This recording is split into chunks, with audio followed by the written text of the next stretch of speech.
guys and gals, welcome back to my show, Coffee with Lisa. So excited to have you here. Facebook up and going. I'm going to introduce Mike. So Mike is an expert on leadership, and he's influenced over 250,000 people in ways that not only transform the way they think, but the action that they take to get the results they need. Celebrated author of 2 books, Leadership Isn't for Cowards, and Do You Know How to Shut Up? With a master's degree in counseling psychology and a bachelor's degree in business administration, he understands the importance of results and can assist you and your organization in the successful pursuit of your objectives and goals. Mike's work has also appeared in the Washington Post, USA Today, and also in Training and Development magazine. I'm very honored and excited to welcome Mike as part of the faculty here at Extra Credits. Being a great leader is a choice. Being a great leader is a mission. But being a great leader is not for the faint of heart. The instant you accept the responsibility of leadership, you begin messing with people's lives.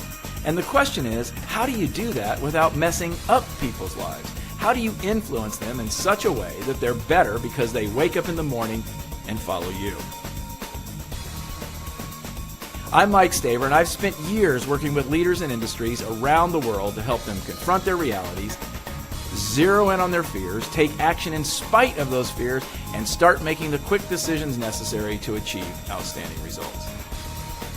The key to all of that rests in your willingness to fully engage in the process of learning while you lead.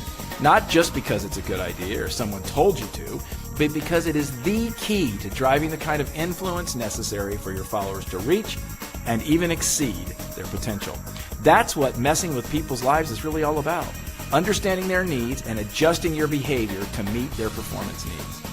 But who has the time for that? I mean, let's face it, most of us are going 1,000,000 miles an hour with our hair on fire every day. Staver On Demand is the solution to the challenge of high return on investment development. At least our vision for Staver On Demand is to be able to bring to leaders very compact, incremental, immediately applicable things they can do to have an impact on people's lives. My online virtual training and communication system combines highly engaging, interactive, video-based lessons, real-time testing and tracking capabilities, and state-of-the-art accountability features to help leaders get answers to the most important question they will ever ask. Why should a person follow you? It features honest, memorable, and actionable lessons, stories, and tips. I will virtually and personally teach developing leaders one-on-one how to make their leadership role more effective. But I won't make it so serious that they forget to celebrate the amazing privilege of leading. 24-hour-a-day access to my content and coaching delivered on your mobile device or your computer allows you to get the learning you need when you need it. Content that easily translates into behavior change and real-world usefulness connects you to your followers quicker and builds your credibility faster. Staver On Demand. Be courageous. Get started today.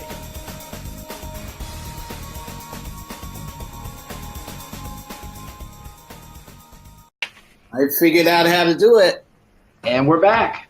Hi, everybody. Well, that was a quick introduction for my wonderful Mr. Mike Staver. And now I'd like to introduce you to Bishop Warner Brown.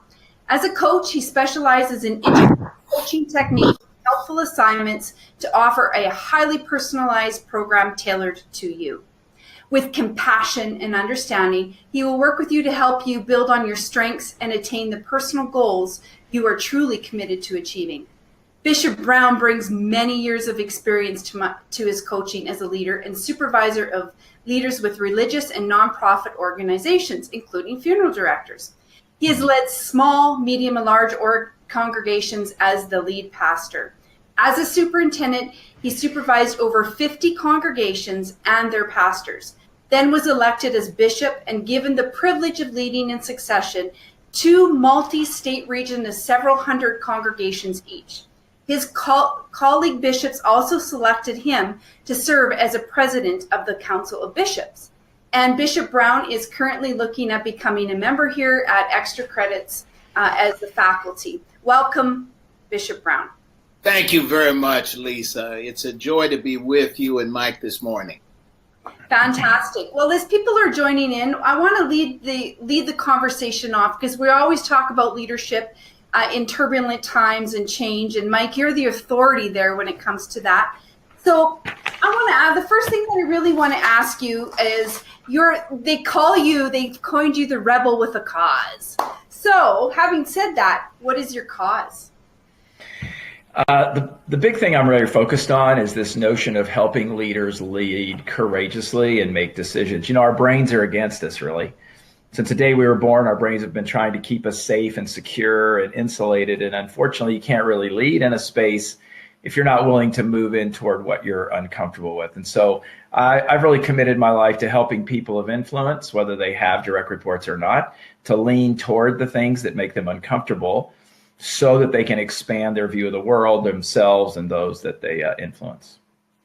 And so, Bishop, how does that play into the role that you actively have? I mean, I know you're semi-retired, but over the years, what's your feeling on that? That is a really exact a match for what I've experienced. A part of my life to become a leader, I had to take responsibility for what I was dealing with, own the places where I needed to accept the screw-ups are my responsibility, and what do I need to learn to go forward and help others go forward. And so that people really trust that I have bought into the mission, to the goal we have at hand. And I genuinely care about them and their success too. Yeah, I think being genuine is something that both of you gentlemen have very much in common. Thank you. And I truly believe that in order for you to become a true influencer in a space, you have to be genuine. And people need to understand that you really do care and that you are compassionate about them. And I think leaders of organizations, and whether they're an HR leader or they're a funeral director, truly need to have their best people's interests at heart. Right. And it's so difficult sometimes because we get so busy doing the stuff we think we're charged to do with the P&L or helping people or selling to customers, that sometimes it's easy to lose our center, our true north, I guess you could say, when it's really about the impact we're having on human beings first. And then through that impact, we have an impact on profits and customers and so forth. Absolutely. So for those of you who are just tuning in to us, this is Mike Staver, the author of Leadership Isn't for Cowards, and Bishop Warner Brown, celebrated pastor, semi-retired now, and is now moving into a new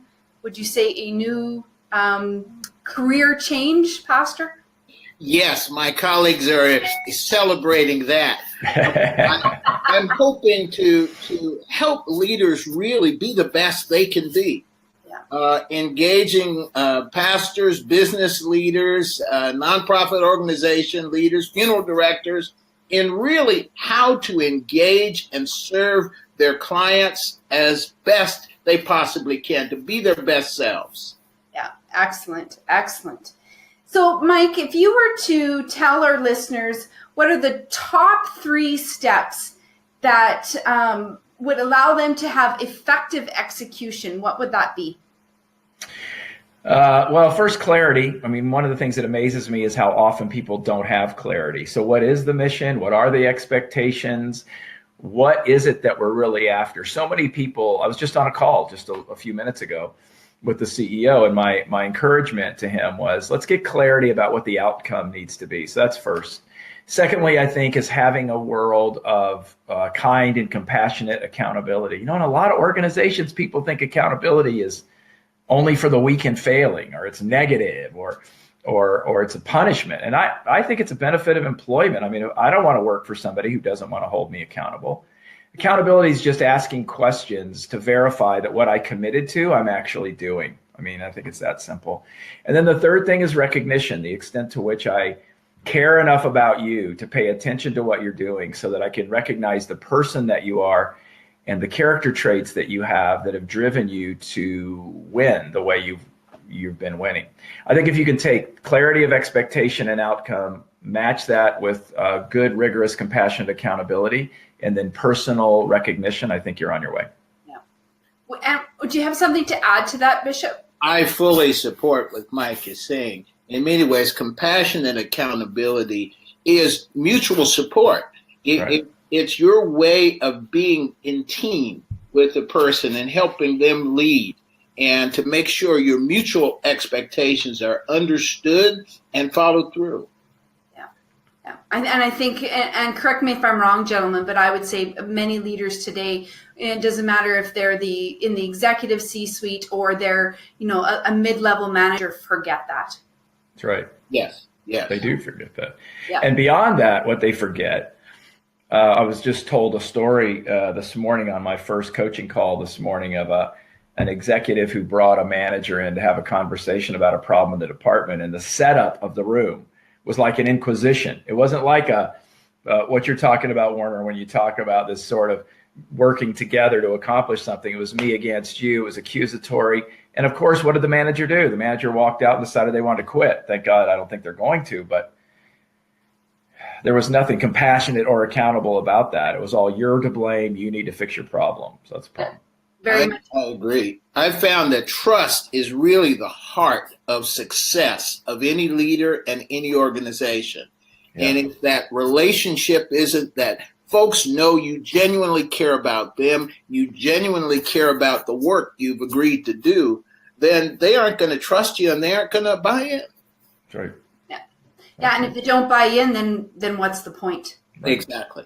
Yeah, I would agree. So do you think that, when you're trying to influence and lead people, do you think that you can over communicate, Mike? That's a great question. I certainly think you can over communicate the wrong stuff. And I think that you can over communicate in the wrong channel. So for instance, my 25-year-old, if I call him on the phone one time, he considers that over communicating. If I send him a text, that's not. I mean, we can text for 15 minutes. So I see communication as the extent to which it's on purpose, first of all.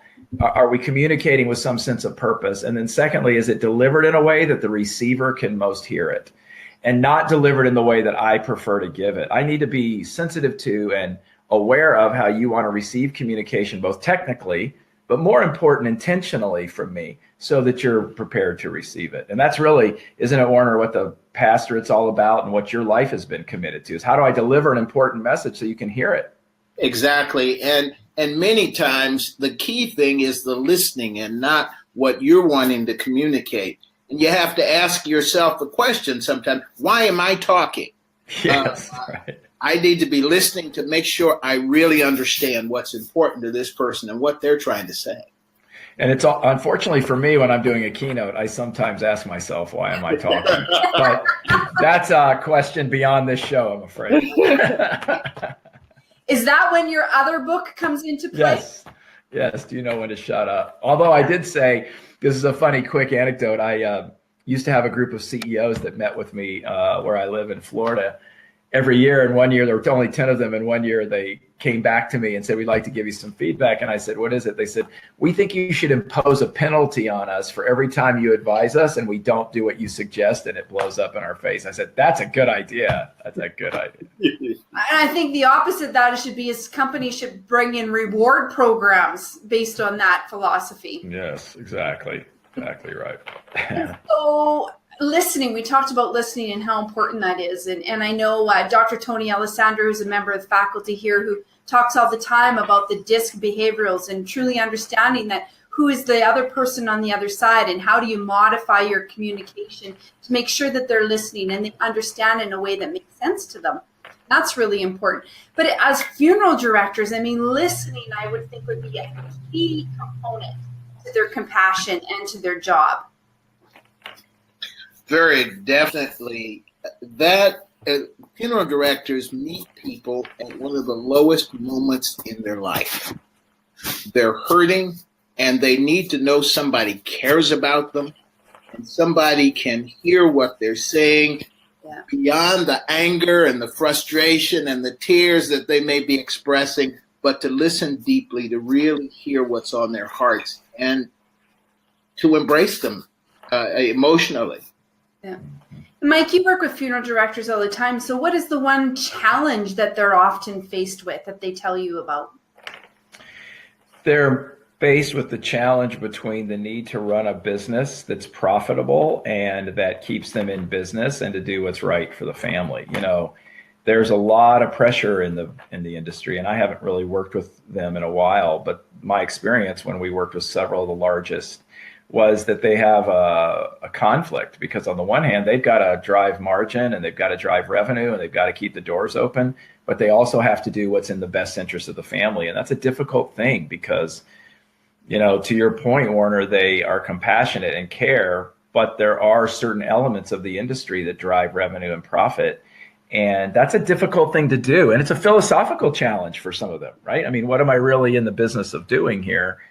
Becomes challenging. But I think that's the biggest. And not only that, but their business, contrary to popular opinion, is being contracted and compressed by foreign competition and other things coming in. And we still have families to serve. They still have people to care about. But, even the Chinese are in the game, and a lot of people are putting pressure on the business. And they're caught between cost compression, rising costs, and the limits on what they can do in terms of carving out their profit.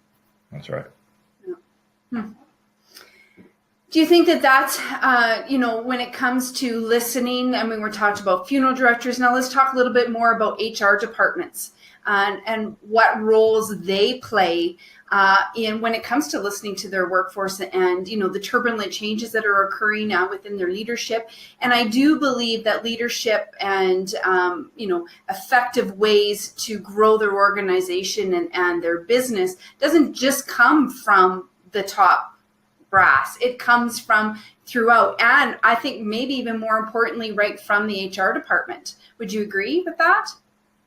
Well, and probably even more than the HR department, from just your relationships with your colleagues on the front line, wherever that is. HR, while more and more a seat at the executive table, unfortunately, is often on the front end. Do we train them? Do we develop them? What do we do to help? And then on the back end, when we have to say goodbye to them. So the work is really driven through what are we doing to raise the collective bar so that our employees feel more certain and feel more significant to the enterprise. And what do we provide for them? And it's one of the things you're doing, Lisa, with extra credits is how do we help these organizations drive certainty and significance so that, over 30%, if you can imagine this, over 30% of employees in America are disengaged or actively disengaged while at work. Now, if you think about that, if you're disengaged, that's one thing. I'm hanging out. In fact, let's just face it, there might be some people watching this right now who ought to be working, but we're glad you're watching, who are disengaged. And then but then there's another group, think about this, that are actively disengaged. That means they're at work looking for ways not to do their jobs. And so I think your work at Extra Credits and Warner, your work and that kind of thing is all about how we help people re-engage so that they feel like they have an impact and have intentionality when they show up to work. HR department has one of the difficult challenges because they have a responsibility to the organization. They have practices and policies they have to implement. But it's key that those that work for that organization see HR as an asset and not an adversary. Right. And getting to that place when people are wondering how we disengage and so forth. Under an ideal situation, HR can be in a place that we can help people through training and through their practices get connected in a place that fits them. And if it's not the present job, how do we do an outplacement that's a win-win and not just say, oh, I've been fired. Right. Very good. Very good. So, Paul, I know that you're there. Do we have any questions from the audience from either the virtual room where people are sitting and watching this or from Facebook right now? We do. For Mike, we have, what is the most important trait of a courageous leader? There's so many of them. I think there's probably a tie, but if I was forced, I would say curiosity. One of the things that happens often is we get moved into a leadership position and somehow people lose sight of the fact that you were moved into that position, not because you have the answers, but that you ought to be better with the questions. And so I think developing a heart of curiosity that manifests itself and a behavior of asking good questions is the number one. And then a close second, if not tied, is personal awareness. I don't think horrified is an overstatement to say I'm horrified at how little personal awareness some people have. I mean, 2 weeks ago, I was on the phone with somebody and I said, look, this is how people perceive you. This is how people perceive you. And they said, I don't believe it. I'm like, well, the data would show otherwise. So I think the extent to which a person has a deep, spiritually profound sense of curiosity and then manifest that in questions, which requires a sense of personal awareness, is very important. Bishop, what would you say? I would fully agree, and I would add to that a spirit of willingness to learn, that curiosity that is addressing the places of what can I learn from this situation, and how can I put my life, my efforts to the service of the good, the common good. Right. That's right. Right. And understanding that we're working with people first and objects and product and services later. Yes. That level of awareness manifests. And by the way, people are going to tell. You can't say we're all about the people, but then act all about the profit and the product. Yes. Back to the being genuine, right? Right. Absolutely. And so when you do one of your keynotes is leadership isn't for cowards. So can they expect to hear more of those traits from you when you're doing that presentation? Yeah, we do the 3 things that prove you're never going to change a single thing in your life regardless. That's one of the things we talk about. And then the other thing we talk about are the 6 things you need to do as soon as you walk out of the building. You know, I don't want it to, with all due respect to Chinese food, I really don't want my keynotes to be like Chinese food. You get full on it. You love it. It tastes great. An hour later, you're hungry again. Yeah. So, yeah, it's about practical application of concepts. And so there's some really good advice, Bishop Brown, for when you're doing your keynotes, because I know that you want to start to do more keynotes in the corporate market sector. And that's a fantastic way to look at it, actually. I've never ever heard of it described that way before.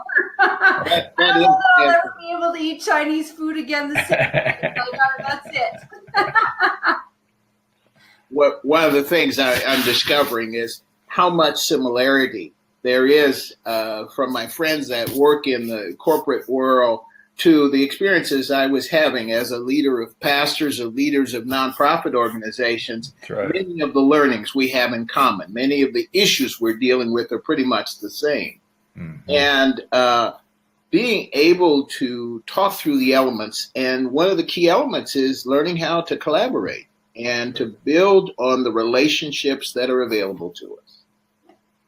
And I love what you just said, Warner, about the relationships that are available to us. You know, I think we spend too much time sometimes going to try to create relationships that are not available to us. Mm-hmm. And if we deal with the people who are, I don't know if this is true or not, but I never let the truth get in the way of a good story. I was once told that the Coast Guard teaches that you should swim. You should save the ones coming towards you first. If the Coast Guard didn't say it, it's still a great metaphor, because sometimes the relationships that we're engaged in already, to the point you just made, are the ones that can give us the greatest amount of influence without feeling like we have to go create or repair a bunch of others. Yes. We can find our community that already exists, and often we can add value if we are intentional about sharing our gifts and thinking about what we can contribute. And exactly others right. will tell us. Exactly. Well, and I would suspect, and you can correct me if I'm wrong on this, Mike, but I would say why you are so successful is because of the relationships that you have built. Right. And the relationships that I've avoided. Yeah. Right. That's a good right. point. I mean, we have to be very careful. I mean, it isn't just about being a speaker or a coach or pastor or a business owner like yourself, Lisa. It is, I don't want to surround myself with people who artificially inflate me with helium. I want to be around people who speak the truth and love to me about what's really going on. But I also want to make sure that I'm insulated from the toxicity that can dilute my influence in some way. And I know, Bishop, that's something that you've spent your whole life doing, right? Is helping people figure out the stuff that works and the stuff that doesn't. Yes, and recognizing, don't discount people. Right. You can build relationships with people if they have that common energy of wanting to be about something constructive, of wanting to bring their best to the table. You don't have to agree with them, but you can work together because you can find common ground and something that you share that's important. Right. Yeah, I was watching last night the show Madam Secretary. I don't know if either one of you have ever watched it. Every now I love the show. And there was a really good example where, and I can't remember the two gentlemen's name, but the one gentleman goes over top of the public. They're looking for a public policy leader, and so he pitches a new prospect employee to the one gentleman and is unheard. So then he goes to the boss, he goes to the secretary and says, hey, oh, by the way, in a casual conversation. And of course she says, well, sure, let me hear, make sure you tell so-and-so that he needs to come or she needs to come and get an interview. And then the gentleman that he bypassed is mad at him because now he didn't follow the chain of command. But in the end, what ends up happening is they work through it and they collaborate together and they overcome their differences and find a solution that is way better than it ever would have been before. Yes. And so I think sometimes just because you have a different point of view or you have a different strategic thought process, if you will, you can still come together and find a very valuable solution that works. Right. Yes. Exactly right. Yeah. Paul, are you there? I am here. And do we have another question for either gentleman? Yes, we have one or two more. What is the first thing our viewers should do when this broadcast is over? Oh, wow. I think they should go to Mike Staver. And if you show up the screen, Paul, at the very last screen in the PowerPoint presentation, and it's got everybody's links there, that would be great. Certainly. Right there at the bottom, and you can find everybody, and we'll show this again throughout the conversation, but connect with all of us on our social media feeds. That would be fantastic. And of course, if you're looking for continuing education and you're a funeral director or you're an HR professional or you're a professional as recertification credits, you can connect with Mike. If you could go back a slide, that would be fantastic. And you can download his ebook for free at Mike Staver ebook at episode number 1 and one more. And Mike is on, of course, Mike Staver at Extra Credits, and you can find out more about Mike, and there's a very personal message there for you. As well as, Warner, my understanding is you have your website up. Yes, it's up. It's a work in progress, but it is up and people can reach me through it. Okay. And if you just want to let Paul know what that is, and we'll pop that up real quick. All right. Coaching at WarnerHBrownJr.com.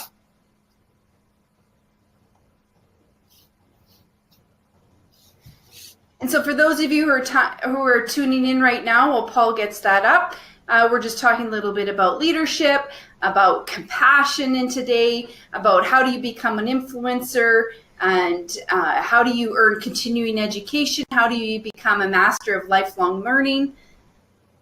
And were you able to get that up, Paul? Yes, here it is right here. Excellent. And so for those of you who are trying to connect with Warner, there's Warner's website as well. Looks good, Warner. I like it. So I have a question for both of you. And that question really is, what is the primary motivator for people? Go ahead, Warner. Wow. People are looking for engagement, that genuinely somebody loves them, that there is caring, that they are valued, and recognizing the value that one has within themselves can give them the strength to engage and to accomplish anything they set their mind to. That's powerful. Yeah. I think that's absolutely true. And I also think I think people are generally motivated by different things, but I think most of us are moving away from a place where we're uncomfortable to a place where we're more comfortable. And that is either positive motivation or negative. Sometimes the discomfort that we find ourselves in is necessary discomfort because it prepares us for the next stage in life, for the next stage in our careers. But I think most people are moving from something towards something. And I'm always encouraging people to be very mindful of the fact that we're not just moving away from what's uncomfortable, but we need to be intentional about what we're moving toward and figure out what the motives are. Because if I'm moving away from something, I'm constantly looking over my back and I'll run right into a wall. If I'm looking forward and moving towards something. So I think this notion of significance and moving from what's uncomfortable to what's comfortable drives most people. I would agree. Well, and there's lots of, if you are an avid reader, you'll read lots by many thought leaders, including yourself, that, comfort is complacent. When you push past your comfort zone, that's where things you can exceed in so many things that you never thought imagined before. That's right. Yeah. And so boundaries are also lines of distinction, correct? Right. And so when we talk about that, I know I've heard you say that there's often a misunderstanding about the nature and the use of of boundaries, Mike. So tell me a little bit more about that. So back in the old days, a lot of years ago, I'm afraid, when I worked ran a division of a psychiatric hospital and had a practice, I used to say to families all the time, the measure of health is the degree to which we have healthy boundaries.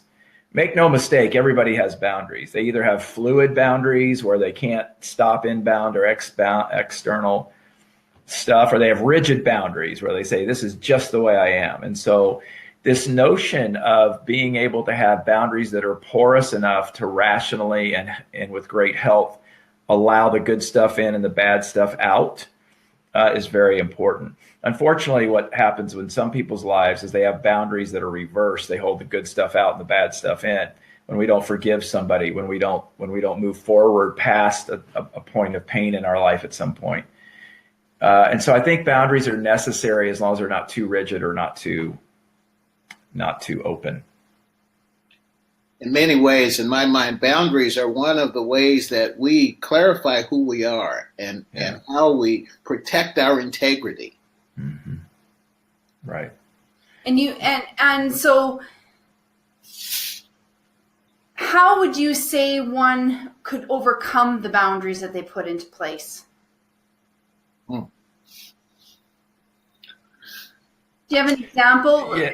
I don't know that I want them to overcome them. I just want to make sure they're healthy. Yes. You know what I mean? Like you want to make sure that when you evaluate the boundary, if a person says, I'm never going to talk to you again, that's a boundary. But if that boundary starts building thickness about any relationship, that's a problem.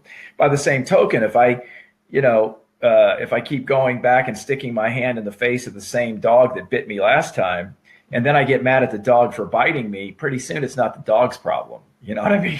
Yeah. What's that saying? Once bitten, twice bitten, third, shame on me. There's this. I think it's once.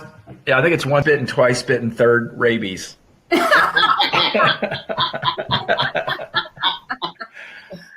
Maybe I just made that up. I might have.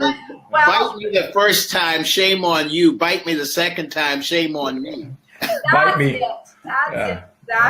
Exactly. Mm-hmm. So, Bishop, what are your plans now that you're semi-retired? I mean, I know you're starting this coaching practice and you're trying to grow your influence and your brand. You're building a brand around you. Tell us a little bit more about that. Well, in building that brand, one of the things that have been important to me is working in organizations that make a difference, particularly with millennials.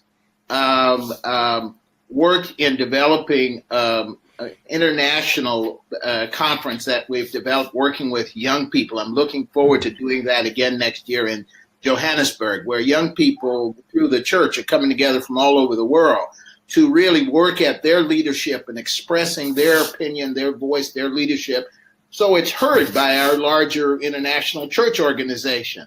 That's something I was a part of founding and nurturing over these last 16 years. Wow. And so I'm eager to get engaged with them again in Johannesburg and help them move forward and see the next generation of leaders step forward.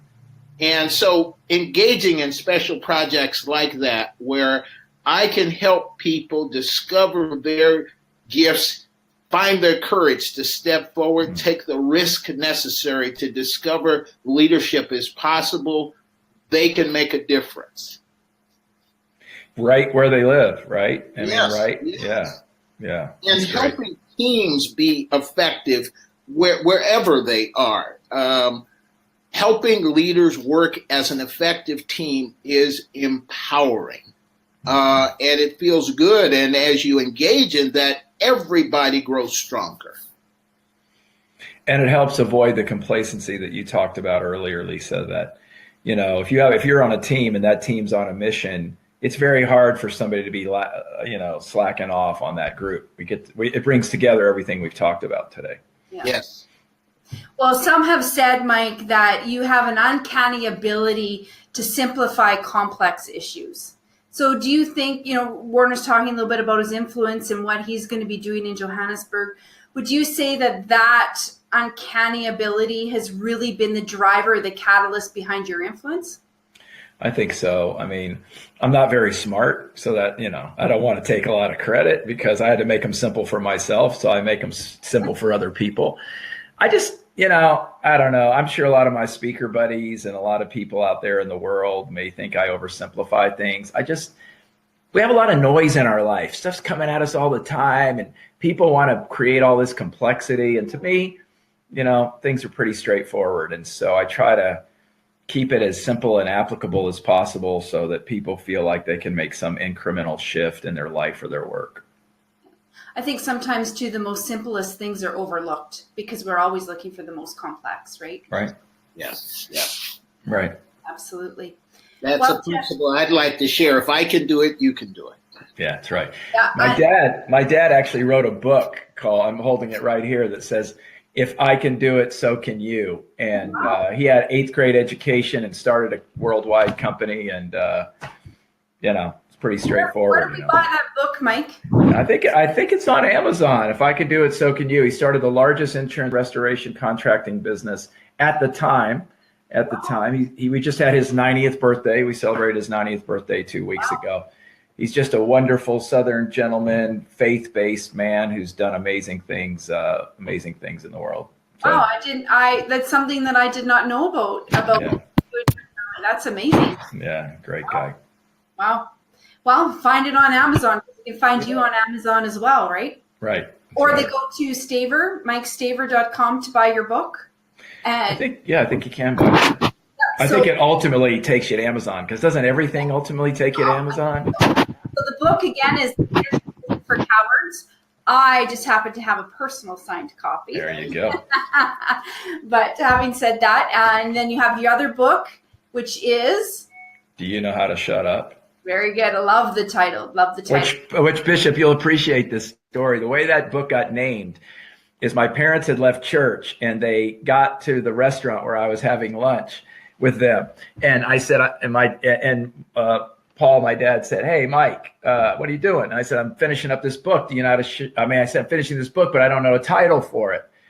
And he said, "I got it. I got the title." And I'm like, "Wow, thanks. What is it?" He said, "It's Do You Know How to Shut Up?" And I said, "Why?" He said, "Because I'm telling you, our preacher does not know how to shut up." It's so funny. Oh, man. Do they accuse you of that, Warner? No, not usually. They enjoy seeing me in action, but sometimes I get a little engaged. Yeah. I tell people all the time when meeting planners say, "Now we need to finish on time." I said, "Look, I'm pretty straightforward. All we have to do in this business is make our host look good and be on time. That's all we need to know, right? If we make our host look good and finish on time, we could be pretty good." Yes. If we were to close the show, because we're got 5 minutes left, and we promised 45 minutes. So if I was to ask you, what is the one, well, maybe two words of advice for those out there who are growing their speaking business, they're growing their coaching business, they're trying to gain popularity or leverage their expertise and become an influencer. What were the two things that you gentlemen would suggest that would be pieces of advice for them to close the show? Mike, I'll start with you first. The first thing is stay in your lane. A lot of times I think people get too diffuse and want to be all things to all people, and it just doesn't work. Particularly people in our industry. Bishop, I'm sure you've seen this happen numerous times. But let's just talk to the audience that isn't in the speaking or coaching business. I think you need to get courageous enough to live in alignment with your purpose and your values. People don't do that. People are so worried about making the dollar, making people happy, that they don't with great humility say, this is the essence of who I am as a human being, as long as that isn't, a sociopath. This is the essence of who I am. And I'm going to manifest this in my work. I'm not going to be a chameleon so that all of you run to me. I'm going to have the courage to say, here's what I do. And then the second thing I think is to surround yourself with people who will speak the truth in love to you, that they will manifest in your life the kinds of accountability and love and concern that will give you the sense of truth that is necessary for any of us to influence others or move forward. Very good advice. I could not say it any better. Be authentically yourself. Yes. Absolutely. Absolutely. And I'd like to close just by saying one of the, I work with speakers like yourself, Mike, with you, Warner, with other speakers from all over the world. And one of the commonalities that I find with the most successful speakers is genuineness. Mm-hmm. The more genuine and more authentic they are, and especially in how they lead, whether it be on the stage or in a room of one or of 500 or 1,000, seem to be the speakers that have the most influence and gain the most quickly with their reputation. Yeah, right. Absolutely. Right. Well, gentlemen, thank you very much again. Paul, if you could hop back on and kindly show our last two where people can connect with us on Facebook and LinkedIn and all these wonderful social media platforms. That would be great. And thank you everybody who's tuned in today. And Coffee with Lisa will be returning in a few weeks with a special guest speaker again. And just keep an eye out for Facebook.com/LisaBFD to find out who that will be. Thanks again, gentlemen. Thank you, Lisa.